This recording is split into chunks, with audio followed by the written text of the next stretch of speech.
नमस्ते। आज हम दो बहुत ही दिलचस्प आधुनिक हिंदी कहानियों की दुनिया में गोता लगाने वाले हैं। आखिर ये कहानियां हमें सिखाती क्या हैं? चलिए, पराठे बेचने वाली दो महिलाओं की इन प्रेरणा देने वाली कहानियों को करीब से समझते हैं। कहानी की शुरुआत होती है मीनाक्षी के इस सीधे दिल में उतर जाने वाले सवाल से। ये सवाल ना आने वाले संघर्ष और भावनाओं के लिए एक स्टेज तैयार कर देता है। ये हमें सोचने पर मजबूर करता है कि क्या सिर्फ कड़ी मेहनत ही काफी है। हर अच्छी कहानी की एक पहचान होती है। उसकी शुरुआत होती है एक ऐसे किरदार से जो बहुत सारी मुश्किलों का सामना कर रहा होता है। तो चलिए देखते हैं कि हमारी कहानियों की ये नायिकाएं किन हालातों से गुजर रही हैं। तो मिलिए हमारी दो हीरोइनों से, मीनाक्षी और गुंजन। काम दोनों का एक ही है, पर मुश्किलें अलग अलग।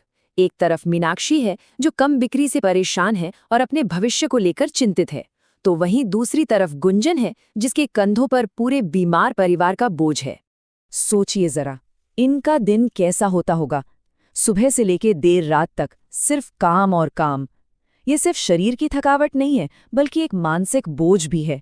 पर इतनी मुश्किलों के बाद भी इनका हौसला नहीं टूटता, और यही बात इन्हें हमारी कहानी की नायिका बनाती है। अच्छा, अब कहानी में आता है एक नया मोड़। जब कोई मेहनत से आगे बढ़ने लगता है तो अक्सर दूसरों को जलन होने लगती है, और यहीं से शुरू होता है बाहरी संघर्ष।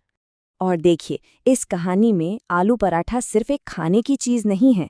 ये तो इन औरतों की कड़ी मेहनत, उनकी ईमानदारी और उनके हुनर का प्रतीक है। और यही प्रतीक उनके दुश्मनों की आंखों में चुभता है। यहाँ देखिए, दोनों कहानियों में दुश्मन कैसे सामने आते हैं।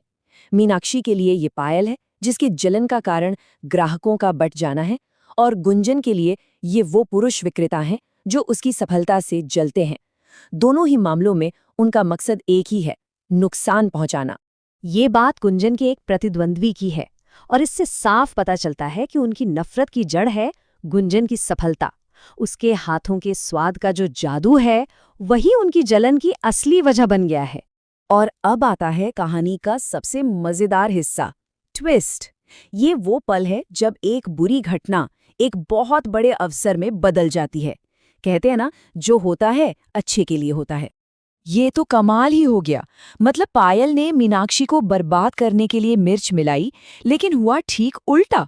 ग्राहकों को वो तीखा स्वाद इतना पसंद आया कि मीनाक्षी के पराठे अचानक मशहूर हो गए। है ना किस्मत का खेल।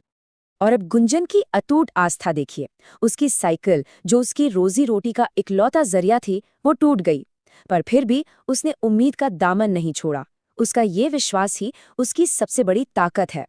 देखिए, जहां मीनाक्षी का मौका